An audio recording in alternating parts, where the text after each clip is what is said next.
What is going on, guys? Welcome back. Commentary for you. You're going to take a look at this race here while I go through my thoughts on NASCAR Heat 4. Probably about as close to a review as you're ever going to get from me. Now, the first thing I want to start off with is some of the gameplay things. Ironically, we're doing this on a start, which as you can see is just a mess. And these starts in this game are really something that has to be addressed because they are always a mess for some reason. You have cars that fan out 4, sometimes 5 wide, constantly. And the reason I have a problem with this is there are tracks that it does happen. Pocono, as an example, does often have this, but it really just sets itself up in the game to be a massive brake check into the first turn as cars needlessly fan out, almost because it seems like they can't hold their lane on starts and restarts. That's something that I really wish would have been addressed. Secondarily, we're going to talk about this view, which I know not a lot of people use. Interestingly, someone complained in the comment section that I need to use this view if I'm a simulation gamer. My response to that would be this is not a simulation game. This is just meant to be a fun racing game. I think, if anything, arcade-based more than anything else. But the problem I have with this view is two things. Number one, if you look at the perspective of the windshield, it is nearly straight up and down. And while I don't mind getting in situations like this, especially at super speedways, where all I really see is the rear bumper of the car in front of me, it seems that my perspective is very, very off. Because if you would look, my eyesight is really in line with the bumper of the other car.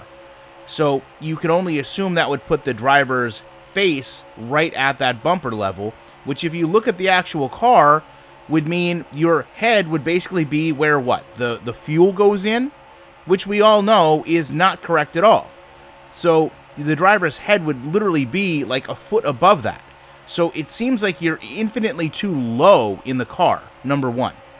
Number two, and this is going to be hard to explain, but if you were to take all that real estate that you're looking out of the windshield, all that gaming space, all the visual space, and compact it down into one shape, I have a feeling that it would be very close to what you look out outside the driver's side window, which is essentially, unless you're being passed at a track like this and you're just trying to judge when you're clear, not usable because your A-post gets in the way of what you're trying to see.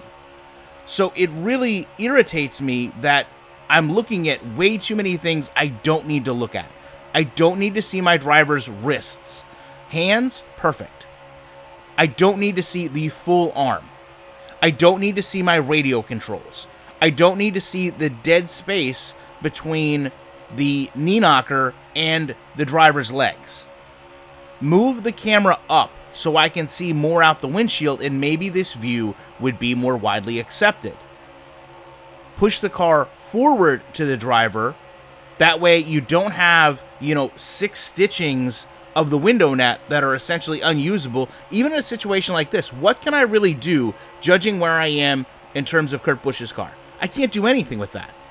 It's nice that it's there. It's nice in a replay. It visually looks good. But also keep in mind, the window net does not move. So you're basically looking at your hands moving, your mirrors, and the front of this car. So why they continue to kind of mess around with this view a little bit too much is beyond me. Also, just side note there, I went below the yellow line. No penalty in this game yet. Now, the other thing I do want to discuss is that convex mirror.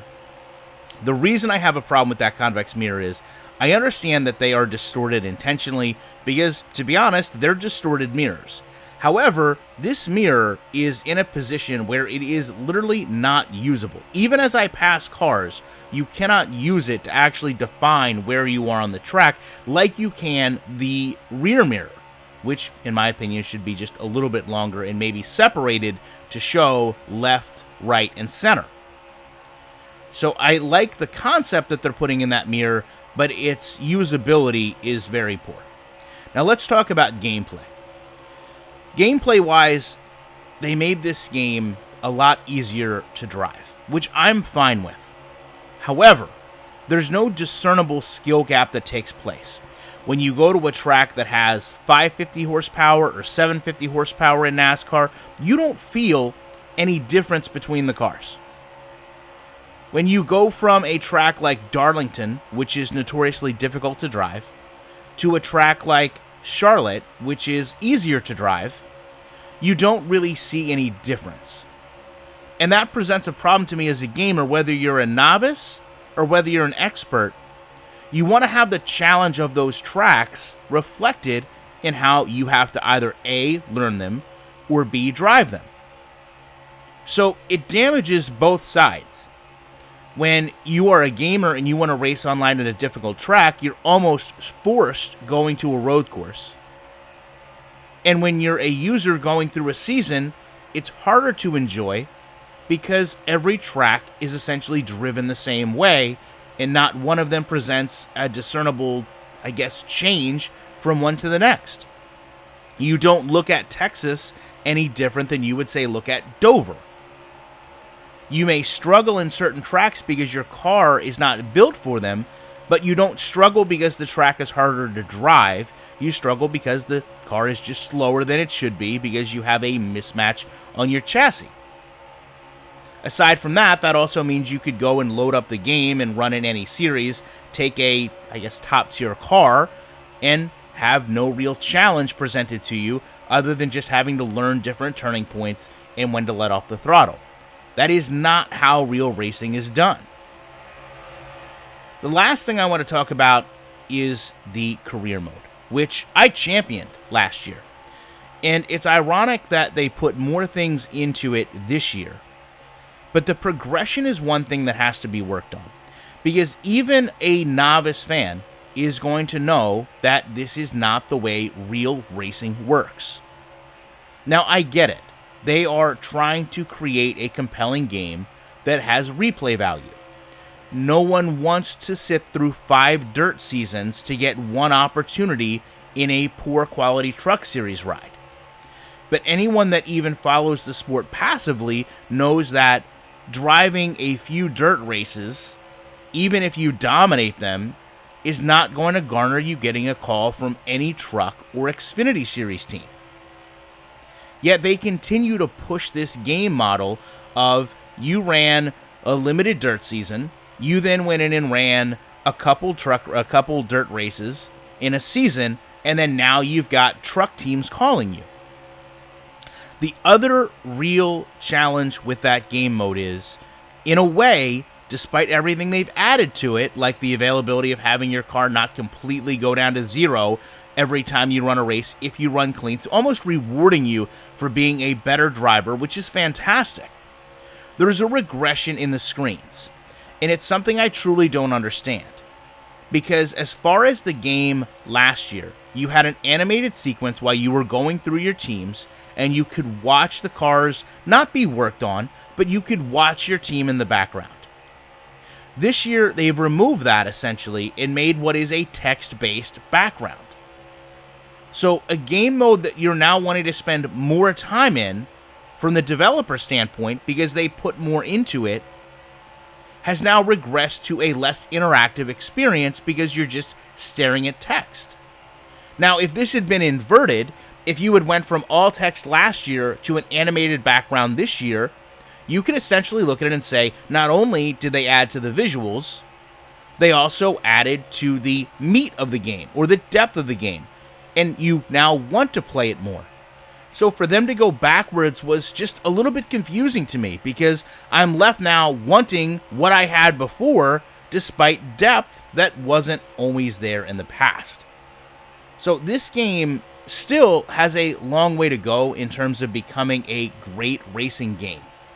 But I will say, if nothing else, they do listen to the feedback the community provides and do everything they can to make the game improved going forward. I think, though, much like most games, what happened is they listened to the casual fan a little bit too much and maybe tried to suit the game more towards someone who wasn't particularly a NASCAR fan and more just a fan of racing games and wanted to go pick up a new racing game or new experience.